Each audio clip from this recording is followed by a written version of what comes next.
Muy buenas tardes. Les damos la más cordial bienvenida al Seminario Interinstitucional Memoria y Archivos de Mujeres de este ciclo 2025-2026. Este día, bueno, vamos a tener la última sesión del año. Estamos también muy contentos muy contentas de cerrar el año con las participaciones que ya tuvimos de este seminario, que ustedes pueden seguir viendo en el YouTube del Colegio de Jalisco y de la Universidad Autónoma de Aguascalientes. Ahí pueden ver las sesiones pasadas. El día de hoy contamos con la presencia de la doctora Marcela López Arellano y de Milagros Cruz Guerrero, quien también forman parte de la coordinación de este seminario desde la Universidad Autónoma de Aguascalientes y desde la Universidad de Guadalajara. Y tenemos la participación de Elizabeth Sejudo Ramos, ¿no? Le agradecemos mucho a Elizabeth que aceptara la invitación y que cerrara este año ya cuando ya estamos cansados, ya nos queremos ir de vacaciones, pero bueno, aquí seguimos ya para cerrar. Y bueno, ella nos va a acompañar este día con su ponencia entre lo local y lo global, archivos para el activismo católico femenino en el siglo XX. Antes de darle el uso de la voz a la doctora Elizabeth Sejudo, me permitiré leer una muy breve semblanza sobre su trayectoria. Elizabeth Sejudo Ramos es doctora en Historia por la Universidad Nacional Autónoma de México, es profesora investigadora del Departamento de Historia y Antropología de la Universidad de Sonora, forma parte del Sistema Nacional de Investigadoras e Investigadores Nivel 1. Entre sus publicaciones más recientes se encuentra El gobierno no puede más que Dios, Género, Ciudadanía y Conflicto, Iglesia-Estado en el Sonora por Revolucionario, publicado por la Universidad de Sonora en 2021, y la coordinación del libro Mujeres en el siglo XX mexicano, Agentes del Proceso Histórico, publicado por el Colegio de Jalisco en 2022. E Historia de las Mujeres y de Género en México, Espacios y Experiencias Diversas, coordinado junto con Margarita Vázquez Montaño, en el Colegio Mexiquense en 2023. Actualmente también funge como jefa del Departamento de Historia y Antropología de la Universidad de Sonora. Bienvenida, Elizabeth. Les recuerdo a las personas que nos acompañan que Elizabeth pues, va a presentar su conferencia, su ponencia, y que nosotros estaremos recibiendo sus preguntas para al final pues hacer una ronda de preguntas y respuestas con la ponente. Bienvenida, Elizabeth. Hola, hola, buenos días a todo mundo. Un saludo para las personas que se conectan y que están al pendiente del seminario. Muchas gracias, Marcela, Milagros, Cristina, por la invitación y no solo por la invitación, sino por la organización de este seminario que considero súper importante, ¿no? Porque las tres, y creo que muchas de las personas que hacemos historia de las mujeres y de género, pues tenemos la experiencia eh, de que de repente la complejidad de nuestros trabajos es digamos, mayúscula en tanto que las fuentes pues no están disponibles, no abundan y tenemos que leer entre líneas y tenemos que buscar entre un montón de documentos para hallar a lo mejor dos ideas que nos funcionen, ¿no? Entonces, esta noción de compartir entre nosotras, ¿no? En este espacio colectivo, como la posibilidad de fuentes, me parece que ayuda no solamente a compartir el trabajo, pero también ayuda a pues a que los acervos sean consultados, a que vengan ideas y que a lo mejor surjan, ¿no? A partir de esas conversaciones, nuevos trabajos, nuevas preguntas sobre acervos ya consultados. Entonces, me voy a permitir compartir mi pantalla y me confirman, por favor, que la están viendo. ¿Sí se ve? Si la vemos, nada más falta compartir en modo completo. ¿Verdad? Listo. Sí, listo.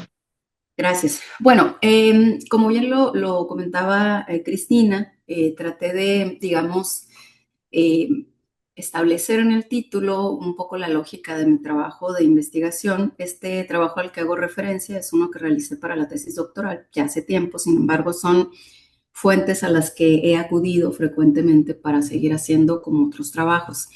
Y mi idea central es un poco pensar en las experiencias locales, las experiencias que ocurren en los estados con sus propias características, con especificidades como muy claras, pero también que son influidas o que tienen una conexión y vínculos muy claros con lo que está ocurriendo en otras partes del mundo, en otras partes del planeta.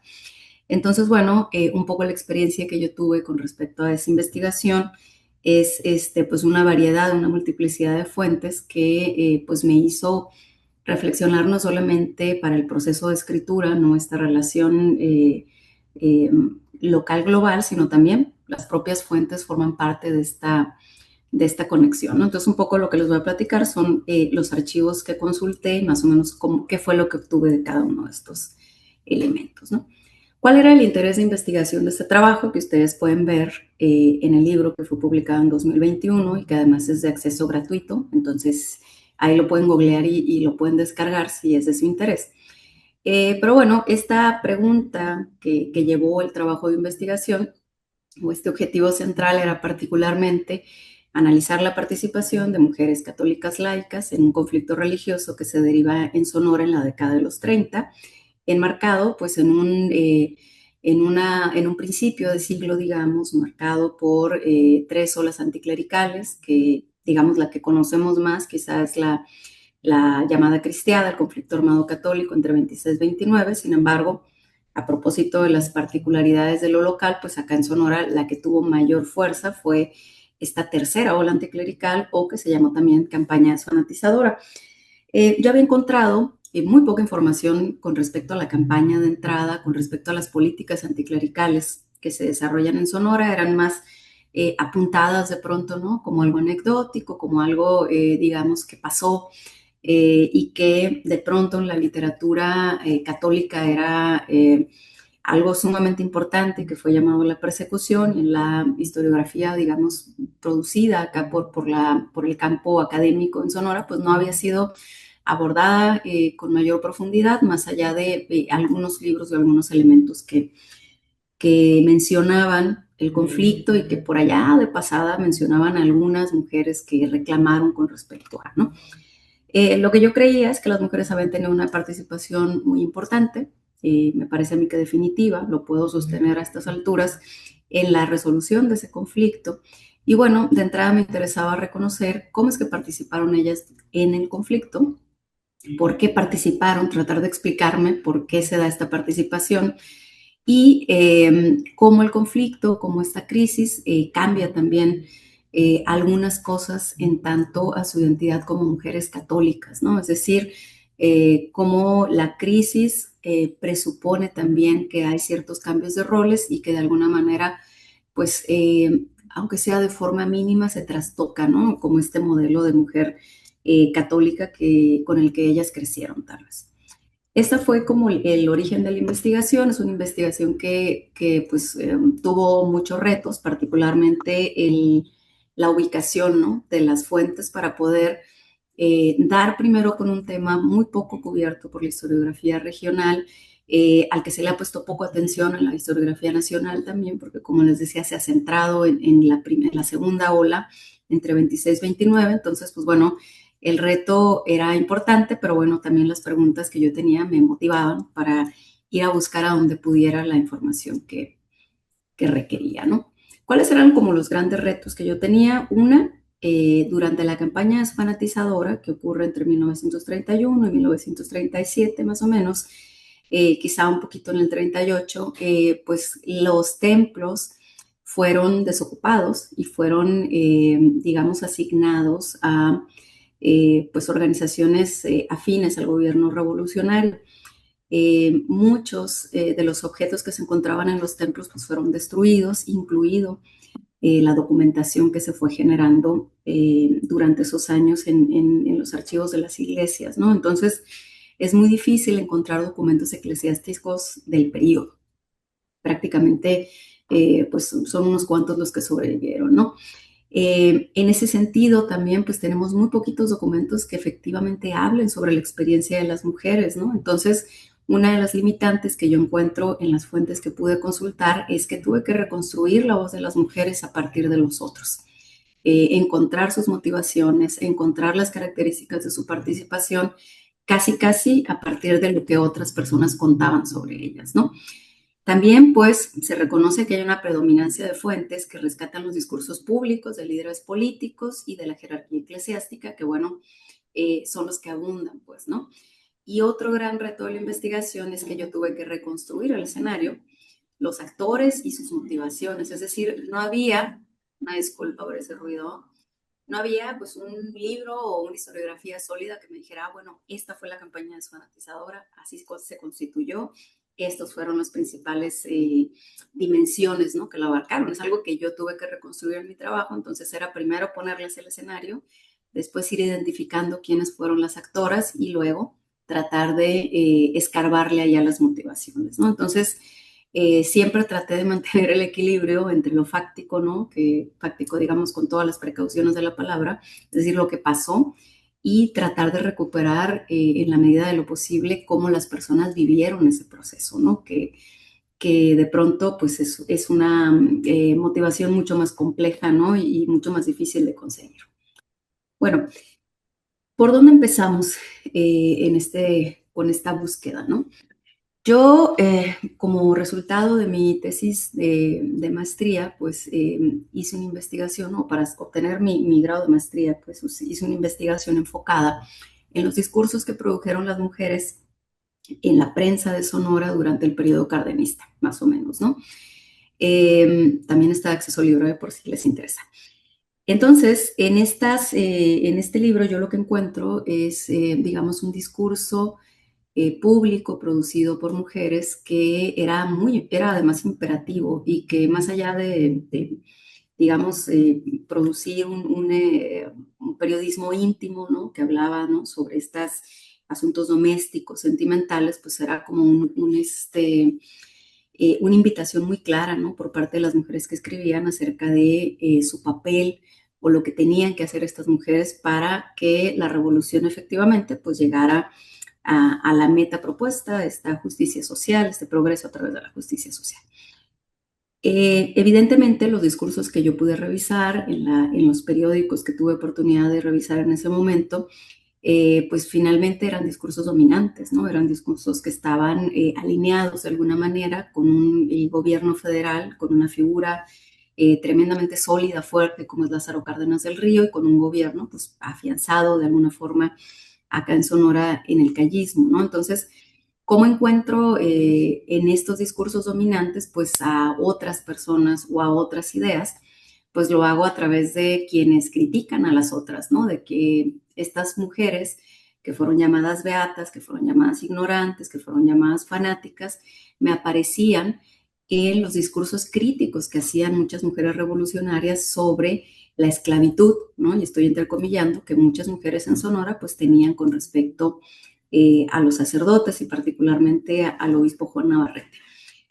A mí me llamó mucho la atención y lo dejé en ese momento como una nota a pie de página, pero me interesó mucho el asunto porque además me parece apasionante, ¿no? Esta relación iglesia-estado y la implementación de las políticas anticlericales y el propio o la propia intención de un gobierno, de un estado de tratar de controlar, ¿no?, la formación espiritual de las personas. A mí me parece pues un ejercicio, como pude comprobar eventualmente con la realización de la tesis, pues bastante, digamos, poco exitoso, por decirlo de alguna manera, pero también me vuela la cabeza, ¿no? Pensar que tenían como esa inquietud y que pensaron que podían lograrlo de alguna forma. ¿Cuál fue mi primer acercamiento con el tema? Pues me fui al Archivo Histórico del Estado de Sonora porque yo sabía que había dos personas que habían hecho catálogos sobre el Fondo Cultos y Templos del Archivo Histórico del Estado de Sonora. Que acá en la licenciatura en Historia, los estudiantes pueden titularse con catálogos sobre fondos que no están ordenados y que, bueno, se convierte como en una contribución de la universidad hacia los diferentes acervos documentales que tenemos en el Estado. Entonces, había dos producidos acá en la Unison que me daban pistas, ¿no?, con respecto a la ocupación de templos, a la expulsión de sacerdotes, sobre todo a las solicitudes, ¿no?, de mujeres pidiendo el regreso de los sacerdotes y la reapertura de templos, ¿no? Entonces, aquí pueden ver lo que les señalaba, que este archivo pues contiene inventarios de muebles e inmuebles, comités vecinales a cargo de los bienes, expresión práctica de políticas anticlericales, ¿no? Cómo le hacían las autoridades para implementar y para vigilar que se estuvieran cumpliendo efectivamente nociones como no mandes a los niños a la doctrina o que no se lleve a cabo ninguna expresión de oración pública, por ejemplo, ni siquiera privada, ¿no?, que vigilaban incluso los domicilios particulares. Y bueno, Lo que a mí me interesó más y me pareció como un elemento que me permitió, ¿no? Decir, bueno, esto lo puedo convertir en una investigación más grande, fue la correspondencia que había con autoridades para la recuperación del culto, ¿no? Para la solicitud de la libertad religiosa. Había un montón por municipios y por distritos de cartas escritas solicitándole al gobernador del estado pues que se reabrieran los templos, que se recuperara la libertad religiosa. Había muchas mujeres pidiendo, ¿no? O afirmando que a pesar de que no era reconocida la ciudadanía de las mujeres para entonces, pues pidiendo que se reconociera uno, su derecho como ciudadanas y otro, pues esta posibilidad que le da la Constitución de tener una libertad de culto. Me llamó la atención que la gran cantidad, la gran mayoría de las firmas que venían en las cartas eran nombres femeninos y quienes eran firmantes principales pues eran mujeres. Entonces, en ese sentido dije yo, bueno, la presión por medio de la correspondencia pues fue dirigida por mujeres, entonces esto me da posibilidad de pensar que hubo una participación más potente de lo que se ha registrado hasta la fecha. Y esto fue lo que voy encontrando en el Archivo General del Estado. Acá les muestro, espérame, un ejemplo de uno de los documentos que encuentro en el Archivo General del Estado, ¿no? Fíjense, este es un reporte que se hace, que le hace el comisario Manuel Gutiérrez al gobernador del estado en 1934 y que se guarda en esta serie Cultos y Templos, en la cual pues se habla sobre una pira proletaria, ¿no?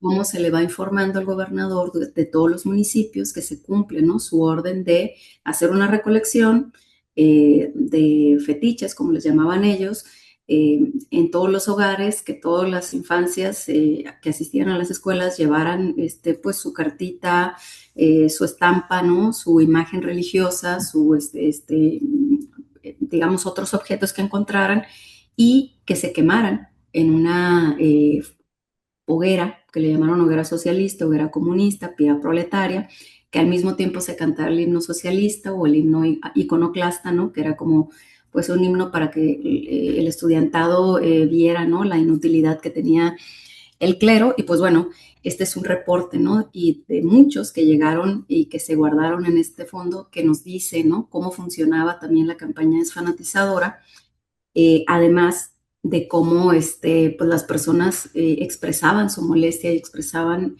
la necesidad que tenían de gozar de una libertad religiosa ante el gobernador del estado. En ese sentido, bueno, ahí empieza la búsqueda y desafortunadamente son muy pocas, ¿no? Las fuentes con las que directamente pude tener acceso a los discursos femeninos y estas cartas que escribían a los funcionarios, llámese gobernador, presidentes municipales, líderes de sindicatos, incluso al presidente de la República, pues dan cuenta de algo bien importante, ¿no? Que es un autorreconocimiento de derechos y la posibilidad de expresar sus ideas y de exigir, ¿no? Que se cumplan los derechos otorgados por la Constitución. El libro que sale de esto se llama El gobierno no puede más que Dios, pero la tesis se llamó Católicas y Ciudadanas en razón, ¿no? De esta lógica que escribían, con la que escribían las mujeres, que bueno, en la tesis ofrezco pues un análisis de estos discursos y estas estrategias, digamos, discursivas que utilizaron las mujeres para generar un acercamiento, un proceso de negociación sin ser tachadas de personas no racionales, ¿no? En otros casos pude consultar archivos locales. El archivo del Congreso del Estado de Sonora pues me permitió encontrar leyes referentes a políticas anticlericales, como algunas que pasaron y otras que no, ¿no? Como digamos alguna que enviaron, que querían cambiar la toponimia de varios pueblos que tenían nombres de santas, ¿no? Como Magdalena, por ejemplo, y que, bueno, esa fue rechazada porque parecía generar demasiado trabajo administrativo. Y en el Fondo Ignacio Pesqueira de la Biblioteca de la Universidad de Sonora, pues hay una colección de leyes también y además un reporte, ¿no? En el Diario Oficial de la Federación, en donde se reportaba, pues, semanalmente cuáles eran los templos que se habían desalojado y que habían formado parte de la nación. Y con eso, pues, elaboré algunas tablas que me permitieron un poco entender la magnitud que tuvo la campaña y la claridad que tuve con respecto a que todo fue cerrado en este periodo, ¿no? Un archivo que fue muy importante para mí también fue el archivo histórico de la Arquidiócesis de Hermosillo.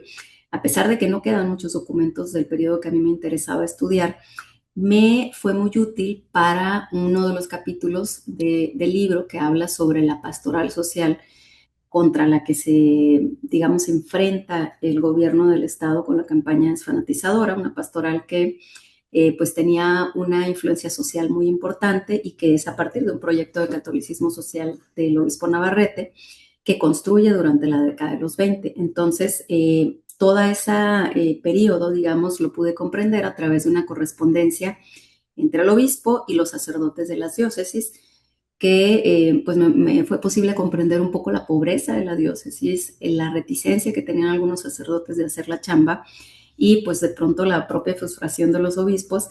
Y también pude ubicar como la comunicación que tenía el obispo Navarrete con otros obispos de México que formaron parte como de un cónclave ahí importante de muchos egresados del Colegio Pío Latinoamericano en Roma, que bueno, finalmente vienen, integran la jerarquía eclesiástica en México y tratan de seguir, ¿no?, las directrices romanas a partir de este catolicismo social, ¿no? Entonces, esta serie de vínculos que estableció Juan Navarrete con otros obispos también me pareció importante, en tanto que pues trabajaban en consonancia, ¿no?, con un proyecto de corte global y que se relacionaban los diferentes estados.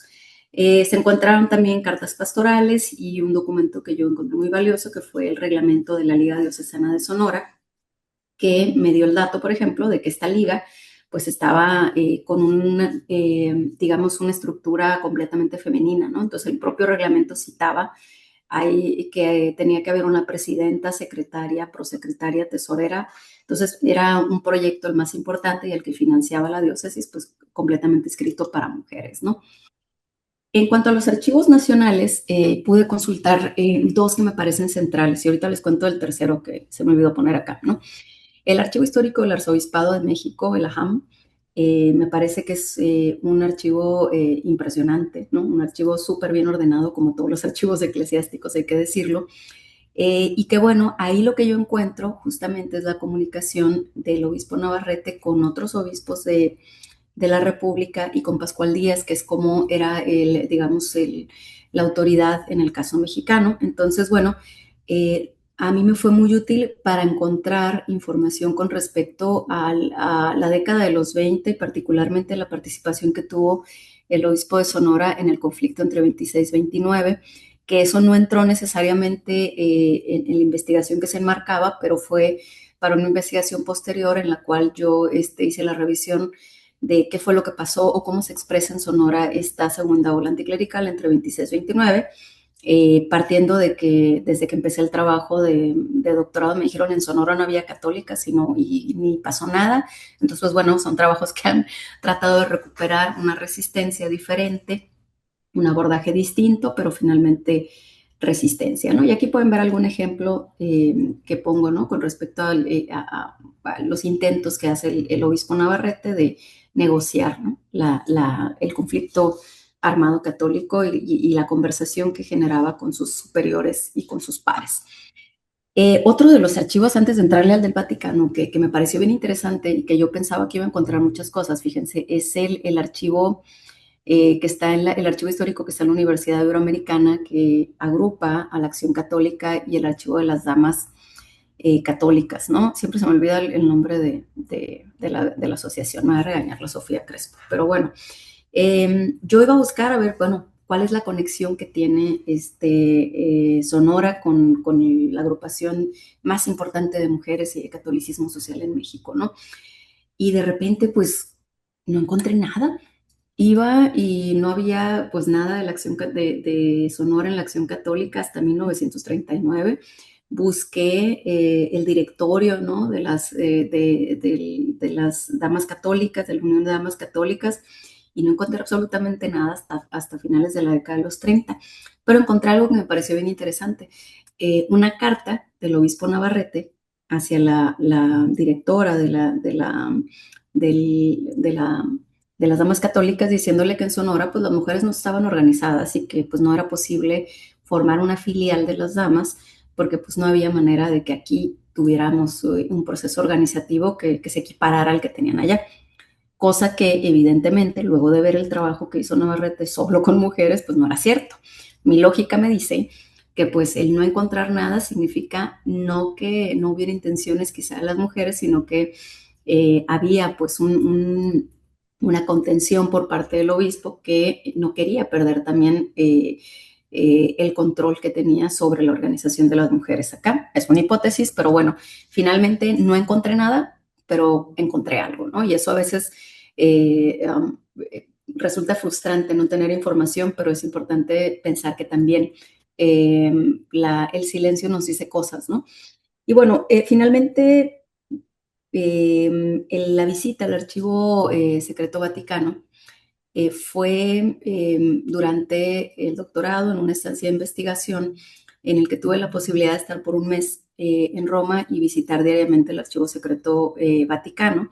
Es un archivo que pues presenta sus complejidades para el ingreso y donde yo me concentré pues fue en el archivo de la Delegación Apostólica de México y Estados Unidos, es decir, es una persona que recababa información, recababa un archivo para mantener al tanto a las antesedes sobre lo que estaba ocurriendo en México y en Estados Unidos, de tal forma que los obispos, la propia jerarquía eclesiástica mexicana le enviaba información a Leopoldo Ruiz para que estuviera informado de qué pasaba en México, particularmente en el ámbito de este conflicto religioso que estaba ocurriendo en la primera mitad, en las primeras décadas del siglo XX. Entonces, pues ahí fue posible encontrar recortes de periódicos, había también como cartas entre el obispo Navarrete y el delegado apostólico, donde le informaba qué es lo que estaba pasando en Sonora, que yo iba por eso, ¿no? Porque aquí no teníamos la información, entonces, bueno, voy a ver qué se enviaba de aquí y qué le regresaban de acá. Encontré reportes, encontré un himno, por ejemplo, iconoclasta, ejemplos de documentos, ejemplos de propaganda en contra de la iglesia y a favor de la iglesia. Había un montón de información que me permitió un poco ver un panorama del conflicto nacional y afortunadamente tuve la posibilidad de encontrar pues la correspondencia entre el obispo Juan Navarrete que me permite reconocer un poco la situación. Aquí pueden ver una cita. No le tomé fotos porque son carísimas las fotos, así que me la pasé transcribiendo. Pero aquí pueden ver cómo le cuenta el obispo Navarrete al delegado cómo está la situación en Sonora, ¿no? Y que ve una situación pues sumamente triste y difícil, ¿no? Para la diócesis. Pero yo lo que estaba buscando era como cierta información que me diera pista de qué estaban haciendo las mujeres en este proceso según Juan Navarrete, porque en sus cartas pastorales no necesariamente las mencionaba o no había un apartado especial para hablar sobre las mujeres. Esta cita a mí me pareció súper importante para tratar de argumentar, ¿no? mi punto con respecto a la importancia que tuvieron las mujeres, no solamente para resistir a la campaña, sino para mantener la espiritualidad en la sociedad sonorense, ¿no? Y por aquí ustedes pueden ver, pues que, perdón, es en la anterior, que bueno, que son dos señoritas que trabajan en la Acción Católica. Hay otras cartas que hablan justamente también de las catequistas y del trabajo que están haciendo, que parecería que son las únicas que están trabajando, ¿no? A favor de la diócesis. Y acá tenemos una conversación, un intercambio de correspondencia que tuvo Juan Navarrete con Leopoldo Ruiz acerca de un nuevo gobernador que parecía que con el que iban a mejorar las cosas y que fue finalmente con quien las mujeres católicas pues finalmente apoyaron, empujaron su campaña electoral y pues lo ayudaron a llegar al gobierno del estado y finalmente pues cumplió con el regreso de los templos y de los sacerdotes, ¿no? Otro de los elementos que a mí me pareció muy importante para mi trabajo fueron las publicaciones periódicas y en este sentido trabajé con ellas como fuente y como objeto de estudio, ahorita les cuento por qué. Como fuente me ayudó a reconocer dos cosas, ¿no? Cómo se expresó la campaña desfanatizadora a través de estos discursos públicos que podemos como ir viendo, ¿no? En los cuales pues se va reportando, por ejemplo, podemos ver aquí este escrito de la profesora Candelaria Díaz en el cual habla sobre la quema de santos. Aquí se habla sobre la polémica, ¿no? Que generó la educación socialista en el ámbito de la educación sexual y cómo se discutía, ¿no? la posibilidad de que enseñaran estas cosas anatómicas, ¿no? Se reportaba la expulsión de los sacerdotes y se reconocían también noticias nacionales acerca de esta crisis que había entre Iglesia y Estado. Hay que decirlo también, trabajé con dos periódicos, El Pueblo y El Tiempo, uno que era pues muy con una ideología revolucionaria marcadamente y con una relación con el gobernador del estado en ese momento, y el pueblo que, pues, digamos, apoyó al bando católico y que tenía una enemistad así muy tremenda con el gobernador, tanto que le quemaron la imprenta y tuvo que huir un año a Sinaloa y luego regresó. Pero bueno, yo en mi trabajo marco que estoy utilizando como información, haciendo la anotación de dónde viene esta cobertura y pues los sesgos evidentemente que tiene la misma cobertura que yo estoy utilizando para tratar de reconstruir un proceso. Y en otro sentido, pues trabajé con la prensa como objeto de estudio a través del análisis del periódico Hacia el Ideal, que es un boletín editado, como pueden ver ustedes aquí, espero que se puedan ver, por Francisca Rodríguez, y es el boletín del Círculo de Estudios de Acción Católica que nace en 1939, después de que ya, digamos, se declara la libertad de culto acá en Sonora. Mi interpretación en ese momento era, bueno, yo creo que sí cambia, ¿no? El modelo de mujer católica a partir de su participación en el conflicto, o por lo menos se flexibiliza un poco para hacer cosas distintas, ¿no? En la iglesia y pensar en que este periódico nace, ¿no? A partir de esta libertad de culto y que es escrito por mujeres y que es dirigido por mujeres, pues me da pie para pensar que por lo menos hay un aprendizaje, ¿no? De este conflicto con la utilización de otros repertorios de acción, como es el caso, pues, de una constitución de un discurso público que por muchos años estuvo prohibido a partir de los conflictos iglesia-estado, ¿no? Y bueno, este también, pues, es una de las fuentes que a mí me permite entender la lógica desde ellas mismas, ¿no? Entender por qué consideran que deben actuar, por qué consideran o cuál consideran que es su papel dentro de la iglesia, dentro de la familia, dentro de la sociedad. Y me parece que fue un ejercicio como muy rico este reconocimiento y estos tipos de flexibilidad y contenciones, ¿no? Esas negociaciones que tienen que hacer tanto la jerarquía eclesiástica como la comunidad católica para abordar la temida modernidad, ¿no? Entonces, bueno, esto se convirtió después en otro texto, en un artículo que le dediqué completamente pues a trabajarlo, ¿no? Sobre estas motivaciones para la acción católica. Es un artículo que le llamo de la resistencia a la caridad, ¿no? Porque la acción católica pasa de ser un enfrentamiento, una confrontación con las autoridades, ¿no? A que este ejército de la acción católica ahora se dedique a la caridad.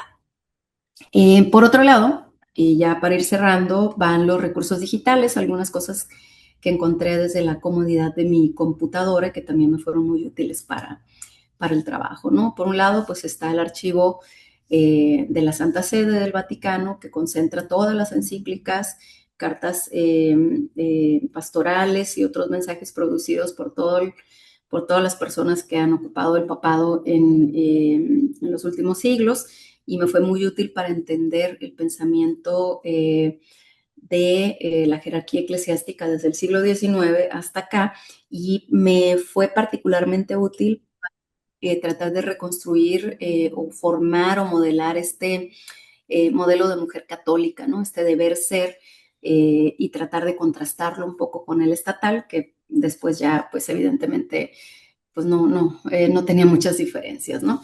El Arizona Memory Project tiene en sus acervos el Tucsonense, que es un periódico publicado en Nogales, Arizona, que me funcionó también para ver notas con respecto a la campaña desfanatizadora y particularmente la relación que estableció el obispo Navarrete con la diócesis de Arizona, ¿no? Porque se cubrían las actividades del obispo en Nogales. Y me pareció que tenía mucha información que me fue súper útil. Y finalmente, pues hay nuevos trabajos que estoy en los que estoy ahorita investigando, que es particularmente el abordaje que tuvo la Santa Sede con respecto al Año Internacional de la Mujer y al feminismo liberacionista, Y bueno, el acervo de Naciones Unidas con respecto al Año Internacional de la Mujer, pues tiene también pues la participación de todos los estados que participaron, incluido el Vaticano, ¿no? Y bueno, muchas gracias por su atención. Una foto de mi bebé gatita para agradecerles su paciencia.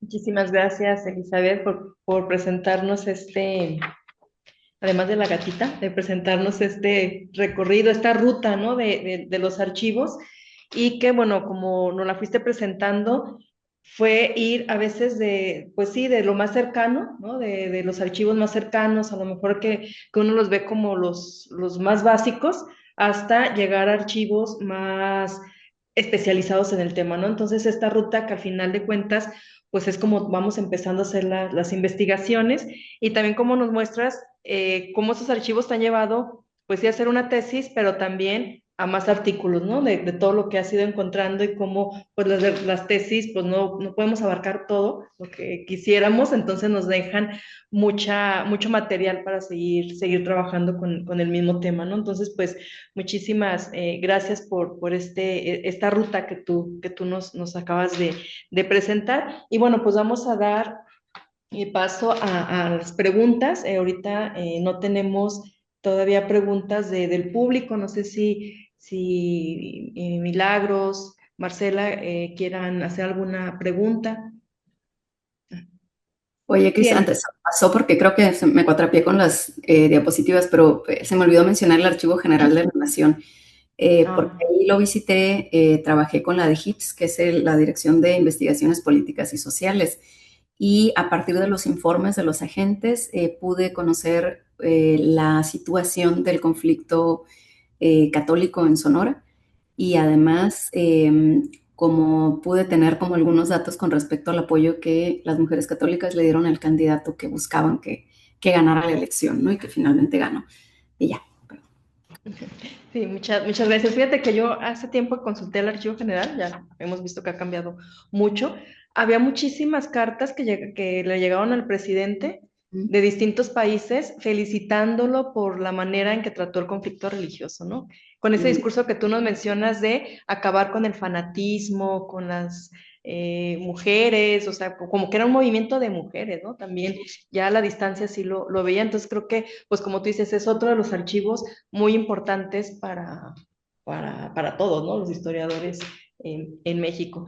Sí, bueno, Marcela había levantado la mano. Adelante, Marcela. Hola, oye, Elizabeth, doctora Elizabeth, Está bien. muchas gracias por presentarnos este recorrido. Yo insisto y lo he dicho cada una de nuestras sesiones que los archivos siempre nos sorprenden porque si incluimos a las mujeres en las preguntas, en todos lados aparecen las mujeres, en muchísimas actividades, como que durante mucho tiempo la historiografía obviamente estuvo enfocada pues en asuntos que habían tratado los hombres, ¿no? La economía, la política, espacios en los que suponíamos, como lo dijiste al inicio, no habían participado ellas. Esta búsqueda que tú hiciste sobre las mujeres católicas me parece muy importante porque obviamente ha empezado a surgir toda esta historia de las mujeres católicas y sus activismos, pero podemos hablar, durante el siglo XX realmente casi no se les buscó, ¿verdad? Casi no, se pensó siempre que estaban en su casa, pues quizá rezando, ¿verdad? Pero no actuando afuera. Y esto que tú nos presentas de los archivos y cómo te vas encontrando mujeres que apoyan a candidatos, mujeres que solicitan, mujeres que critican. Eso me pareció interesantísimo. Tu pregunta es al revés, ¿no? ¿Cómo encontrar a las mujeres que estaban haciendo cosas a favor de la iglesia, pues buscando a quienes las criticaron a ellas? Estas mujeres revolucionarias, hablando de las pobrecitas mujeres esclavas, ¿no? De la fe. Me parece importantísimo lo que nos has mostrado. Yo, por ejemplo, pensé en Eduardo J. Correa, no sé si te lo has encontrado en el cruce de tus estudios. Todavía no. Es un escritor católico activista de Aguascalientes que él se va en los años 30 o sea, fue activista católico desde muy joven aquí en Aguas, nace a finales del 19 Luego va a trabajar en el periódico La Nación del Partido Católico Nacional, pero critica a Victoriano Huerta cuando el fusilamiento de Madero, entonces, bueno, la muerte de Madero, y entonces lo sacan del periódico y se va a dedicar a hacer novela, a escribir novelas y escribir en periódicos, pero él se va en los años 30 porque dice que no aguanta más lo que está pasando en el país. Y cuando tú dices que hubo estas piras, ¿no? Piras proletarias en donde le estaban pidiendo a la gente que quemara sus imágenes y todo, de repente entiendes más ese Ujú. contexto que muchos católicos deciden dejar, ¿no? Entonces, bueno, no quiero hacer más largo mi comentario porque realmente me gustó muchísimo tu presentación, pero además esta ruta, como dice Cristi, esta ruta de los archivos, en donde en cada uno de estos archivos tus preguntas, ¿verdad? Que te iban surgiendo en el camino, dependiendo de lo que habías encontrado en otros archivos, tus preguntas te fueron permitiendo como sacar un poco con pinzas estas acciones de mujeres y pues es muy, muy interesante. Muchas gracias, Eli. No, gracias a ti, sí. Sí, yo siempre le digo a mis estudiantes cuando les dicen no hay fuentes, yo les digo, si hay interés, vamos a encontrar, ¿no? O sea, las fuentes las podemos interpretar de muchas maneras, ¿no? Y sí, cuando te comprometes con una investigación de largo aliento, como fue esa, es bien importante no perder de vista tu pregunta, porque, o sea, es lo que te va a llevar a tratar de ir recuperando. Digo, finalmente lo que hacemos es un uso súper creativo de lo poco que encontramos, y yo creo que todas compartimos aquí que no tenemos pues todo lo que quisiéramos, ¿no? Pero pues lo poco que encontramos vamos tratando de configurarlo y vamos tratando de crear ahí pues la narrativa más coherente posible, ¿no? Y es como el intento ahí, sí. Sí, muchas gracias. Y bueno, también como tú nos señalas, estos cruces que a veces también hacemos entre la historia y la antropología, de cómo la antropología también invita a ver cómo se menciona al otro. Entonces tú vas encontrando a las mujeres a través de cómo los otros, y Ujú. estos otros que son los que tienen el discurso hegemónico, las están mencionando y bueno, todo eso va dando nuevas pistas. Bueno, antes de dar la voz a Milagros, bueno, Adriana Orozco Bermúdez envía saludos, muchas gracias por acompañarnos, Adriana. Y Daria Olvera nos dice que es interesante este camino hacia tu investigación para reconstruir la voz y papel femenino en los conflictos iglesia-estado. Y una pregunta de Luciano Ramírez Hurtado, bueno, también colega de allá de la universidad con Marcela. Él señala, el obispo de Sonora, Juan Navarrete, era originario de Aguascalientes. ¿Hay alguna relación entre el movimiento cristero y la participación de las mujeres en el caso de Aguascalientes y Sonora? O sea, si encontraste alguna relación por ahí. Sí, bueno, Navarrete era de Guanajuato, pero sí tuvo mucha relación con Aguascalientes, porque pues Valdespino, Ignacio Valdespino, me parece que fue obispo, ¿no? De Aguascalientes también, y fue obispo de Sonora. Entonces, como que fue su mentor en su momento, ¿no? Y tanto Juan Navarrete como su hermano Francisco y su hermana Julia, pues fueron personas religiosas, digamos, eran dos sacerdotes y una, se me fue el nombre de la palabra, digo, se me fue la expresión.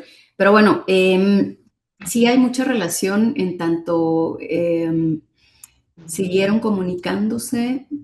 Hay una influencia muy marcada de Valdespino en la formación de Navarrete. Cuando se da el conflicto, la primera ola, en el 17-18, se van a Estados Unidos, Navarrete sigue, ¿no?, a Valdespino, pero pasó algún drama antes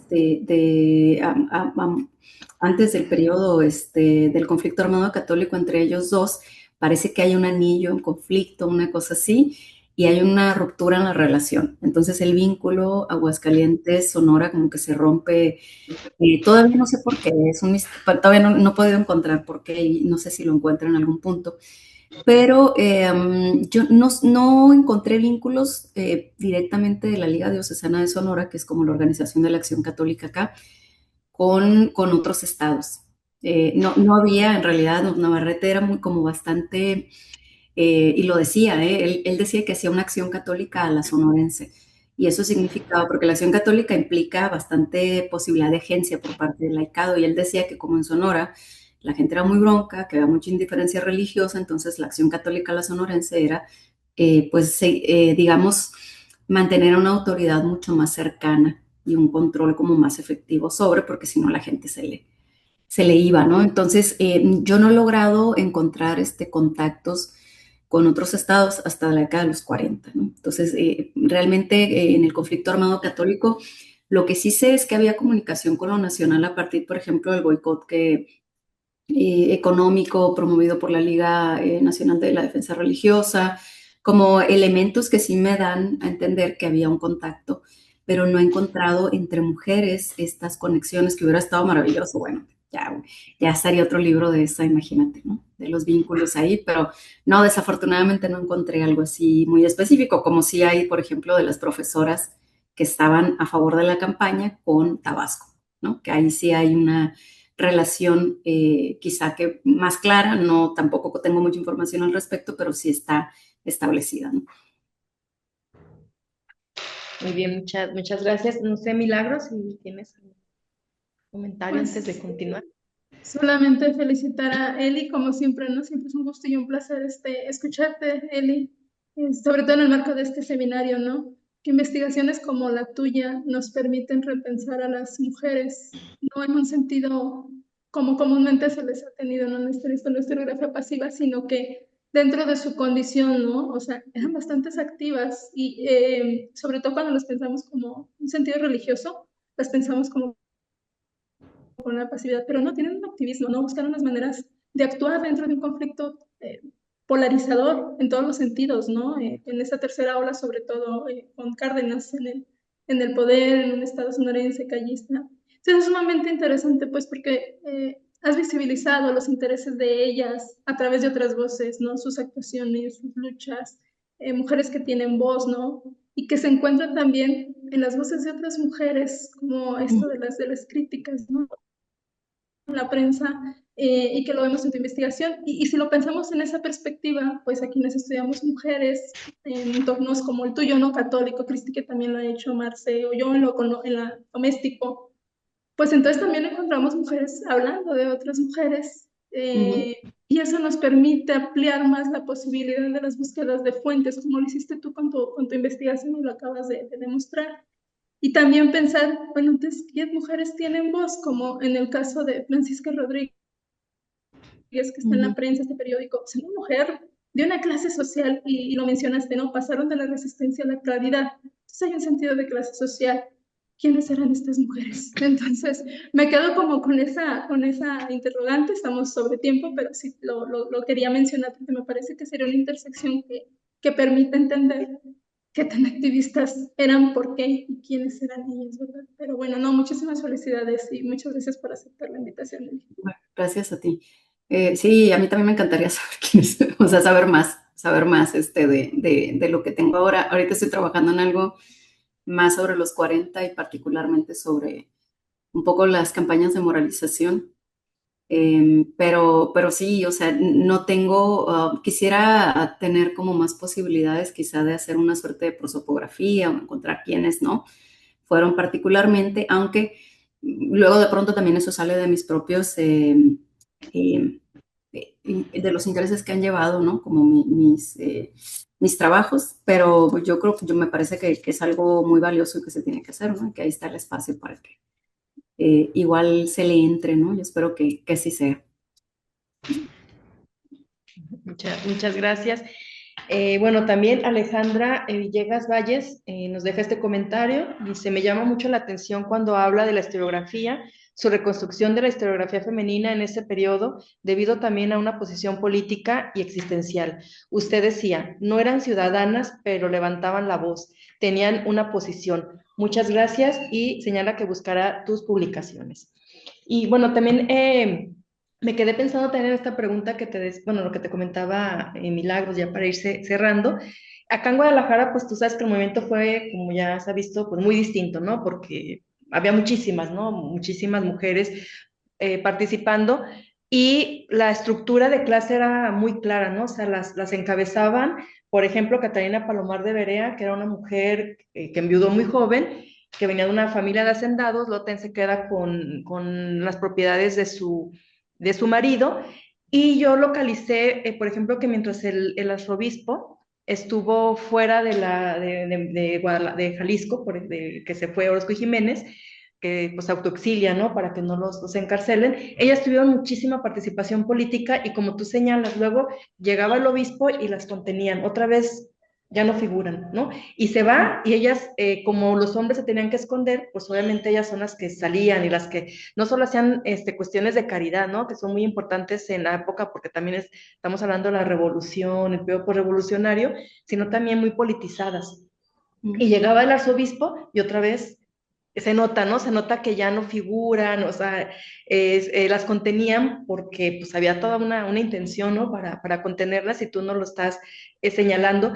Y tú has visto eso, o sea, estas mujeres como de clase muy alta, que a la vez están instruyendo, porque también era como muy claro cómo instruían, pues a las de clases medias y bajas, ¿no? O sea, se notaban. Acá en Guadalajara había estos discursos de que unas mujeres decían, sí, yo pertenezco a la Acción Católica porque las curras, o sea, como las emperifolladas, me ayudan, ¿no? A veces no era tanto como, bueno, sí eran católicas, pero a la vez ellas se afiliaban porque les iban a dar algún tipo de ayuda, el ropeo de pobres, o sea, tenían muchas acciones. Entonces, pero sí en sus discursos es bien claro las diferencias de clase, ¿no? Aquí en Jalisco, por ejemplo, ¿no? Que insisto, pues era otro movimiento, eran muchas, y si tú has localizado quiénes o sea, cómo las encabezaban y cómo veían a esas otras mujeres ellas mismas, ya para ir cerrando. Sí, yo pensé que iba a encontrar puras mujeres de clase alta, emperifolladas, dirigiendo, ¿no? Pero no, ¿eh? Hay, por ejemplo, documentos que me enseñan conflictos dentro de sindicatos de obreras porque unas querían imponer a las otras a la campaña desfanatizadora, por ejemplo, ¿no? Yo lo que he encontrado en el caso de Sonora en términos generales, la participación política de las mujeres ocurre mucho en el ámbito laboral. Entonces, pues son mujeres obreras, ¿no? Los sindicatos fueron como elementos, como espacios de socialización y de politización bien importantes, ¿no? Por supuesto que también encontré documentos donde denunciaban a la señora del apellido más rimbombante de los municipios organizando rezos en sus casas, ¿no? O donando. Pero luego también en la década de los 40, cuando ya empiezo a ver la configuración, ¿no? de la acción católica, pues, por ejemplo, las catequistas, que eran muchachas de condición humilde, en realidad, que no tenían como una posición económica privilegiada, pues eran las que estaban sosteniendo también en buena medida el proyecto evangélico, por lo menos. Entonces, me parece evidentemente que tendría que hacer justamente esto que le decía a Milagros, ¿no? Esta prosopografía para saber bien los perfiles de cada quien, pero por lo que yo he visto, hay una multiplicidad, digamos, de perfiles, ¿no? Profesoras, obreras, amas de casa, mujeres que tenían propiedades, mujeres que tenían posibilidades de financiar, esconder al obispo, por ejemplo, cuando estaba huyendo, o que tenían la chance de pasar, de ir a la frontera y traerse la propaganda. Ahí he encontrado como muchos casos, de tal forma que no podría decirte que hay digamos, un marcado liderazgo por algún tipo de perfil, ¿no? Por ejemplo, las estudiantes de la normal, de la escuela para profesoras que abrió Juan Navarrete, pues eran jóvenes de escasos recursos, ¿no? Y apoyaron en muy buena medida todas las actividades de Navarrete. Todavía en la introducción de mi libro puse un fragmento de una canción, de un himno que las alumnas, exalumnas, que ya están pues en una etapa, digamos, de vejez, todavía la cantan, ¿no? Y es como un bolero que adaptó el padre Navarrete, que decía que básicamente que los hombres no quisieron cargar la cruz y las mujeres fueron las que cargaron la cruz. Y bueno, adaptó un bolero que era muy de la época, que yo no lo he podido encontrar, pero ellas me lo dijeron. Entonces un día fui a presentar un trabajo allí en el archivo y pues cantaron su himno, ¿no? Y fue como que algo que también, fíjate, fue una fuente para mí de encontrar esto, ¿no? Y la contención está siempre ahí, ¿no? Está siempre la cosa de que no se pasen de donde tienen que pasar, pero yo siempre digo, las crisis abren puertas, el patriarcado las cierra, pero las ventanas quedan. Y siempre hay cambios, ¿no? Siempre hay cambios y siempre hay agencia, aunque no parezca confrontativa necesariamente. Sí, muchas gracias, Elizabeth. Bueno, también Luciano dice que agradece tu respuesta y la aclaración. Entonces, bueno, no sé si alguien quiere hacer alguna otra pregunta. Ya tenía su Sí, manita adelante. ahí. Eli, antes de que termines y sin pasarnos mucho de tu tiempo porque tú tienes que irte, cuando mencionaste los archivos vaticanos, por un lado dijiste que pensabas encontrar muchas cosas y no te encontraste lo que esperabas, y por otro lado dijiste que fue muy difícil entrar a los archivos vaticanos. ¿Nos podrías dar así como nada más una breve, así rápido, qué fue lo que tuviste que hacer para poder ingresar allí? Bueno, es que tienes que enviar una carta primero, tienes que poner tu currículum en italiano, tienes que pues pedir permiso y hacer la fila, ¿no? Yo afortunadamente tenía muy buena relación, tengo todavía con el director del archivo de la arquidiócesis, que es un sacerdote que es historiador también. Mm. Entonces, él me hizo el favor de conseguirme la carta para la recomendación de mi ingreso y eso me facilitó muchísimo las cosas, ¿no? Entonces, pues finalmente pude obtener mi credencial y hacer el ingreso, que además pues evidentemente lo cuidan muchísimo, ¿no? Entonces es un acervo en el que tienes que entrar con un montón de precauciones y lo que no conseguí fue, digamos que el Archivo Vaticano está dividido como en dos partes, ¿no? Hay uno que es sobre secretaría y otro que es como el general. Entonces me dicen que el chismecito más bueno está en secretaría, pero yo ahí sí batallé un chorro porque ya, o sea, cuando les dije, o sea, yo pensé que podía con la misma credencial entrar a los dos y no. Entonces, pues voy y me dicen, no, es que tiene usted que ir a la secretaría a pedir su credencial. Y para entrar al archivo, pues hay digamos, un ingreso independiente que pues está muy cerquita de la fila para entrar a San Pablo, ¿no? Entonces, la secretaría está atrás de San Pablo. Y entonces me dicen, vaya usted con el guardia y le explica a qué viene y usted no tendrá que hacer la fila. Y pues ahí voy con el guardia que se rió de mí y me mandó a la fila. Entonces, imagínate que yo tuve que hacer la fila de 3 horas junto con todas las personas que querían conocer, ¿no? Y entré y cuando ya llego al lugar me dicen, oiga, pues ¿por qué hace la fila? ¿No? Hubiera entrado, pues bueno. Entonces, el caso es que, bueno, finalmente la máquina de credenciales se descompuso y ya no pude entrar a ese archivo, pero la dificultad es que te acepten de entrada, pues, ¿no? Que acepten. También está abierto una temporada al año, es otra temporada cerrada, entonces que la tienes a las fechas, que no estén sobre cupo y que tengas una recomendación y una justificación clara de qué es lo que quieres hacer con el trabajo, ¿no? Es como, digamos, es difícil porque es una experiencia que, digamos, que en todos los archivos te piden como ciertos requisitos, pero quizás son un poco más laxos, ¿no? En este caso sí es muy como presenta tus documentos, identifíquese quién es usted y a qué vienes, ¿no? Y pues sí te hacen una valoración y al otro día ya te dicen, tienes que ir otra vez y ya te dicen si sí o si no te aceptan en el archivo. Entonces imagínate, yo iba de estancia que me hubieran dicho que no, pues hacer turismo académico nada más, ¿verdad? Afortunadamente me dijeron que sí, y además es muy cara la reproducción fotográfica, ¿no? Entonces sí me llevó mucho tiempo pues transcribir y transcribir y transcribir porque no, pues no podía pagar con mi beca de estudiante fotos de 4 o 5 euros, ¿no? Pues, a escribir, ni modo. Pero Pero fíjate, experiencia, sí, pues sí. Eli, también es muy interesante lo que hablas de cómo estos archivos de la iglesia están más organizados que muchos de otras instituciones a los que has tenido acceso, ¿no? Yo creo que Ujú. también es importante reconocer que muchísimos historiadores hemos podido hacer cosas gracias a los archivos bien organizados de las parroquias, de las iglesias aunque sea a través de Family Search, por ejemplo, ¿no? Pero Sí, poder acceder a todo lo que sí guardaron, sí organizaron y ahora nosotros podemos acudir sí, a por lo eso. general son archivos muy, muy, al menos los que yo visité, el de acá, Ciudad de México, el de la Ibero incluso, ¿no? Que es un archivo Mm. de carácter, digamos, de información de carácter católica, es una muy, muy buena organización, ¿no? Y digo, yo creo que los archivos estatales han mejorado muchísimo, ¿no? Pero no, sí les falta, ¿no? Sí. Aún acá a la hemeroteca de la Universidad de Sonora, pues es medio triste también ver la condición de los materiales, e incluso pues en todos los archivos, ¿no? Allá yo revisaba documentos de la década de los 30 y parecía que los habían impreso ayer, ¿no? O sea, la conservación pues es otro rollo, ¿no? Pero bueno, finalmente logré dar con ese fondo de la delegación apostólica y logré la misión, ¿no? Regresé contenta. Ah, pues, muy bien, muchas felicidades, Eli. Gracias. Sí, muchas gracias. Al final, pues son archivos privados, ¿no? Con otro tipo de inversión.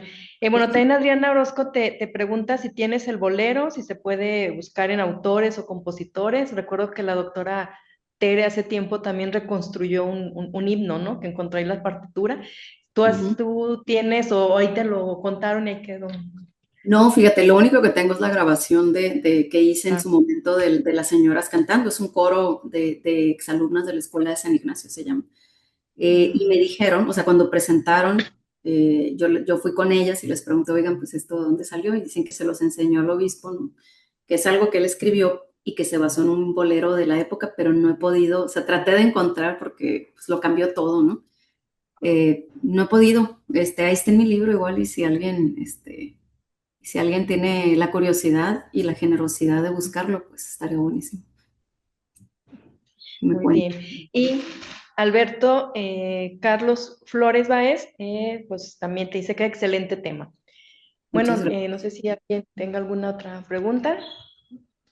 Si no, bueno, damos por concluido esta sesión del seminario. Muchísimas gracias, Elizabeth, por tu participación, por compartirnos esta experiencia en los archivos y de cómo al final se van buscando las voces de las mujeres, ¿no? Así, pedacitos aquí, pedacitos allá, y con este otro tipo de fuentes que se van conservando, ¿no? Esta historia oral también, ¿no? Como este bolero, pues muchísimas gracias. Haremos llegar tu constancia a la brevedad. Y bueno, Bien. también invitamos a las personas que nos acompañan a nuestra siguiente sesión, que va a ser el 21 de enero, ya del 2026, con la presencia de la doctora Oresta López del Colegio de San Luis. Entonces, bueno, pues muchísimas gracias y pues nos vamos ahora sí a descansar. Que pasen felices vacaciones. Hasta luego. Muchas gracias. Un abrazote. Gracias. Muchas gracias. Hasta luego.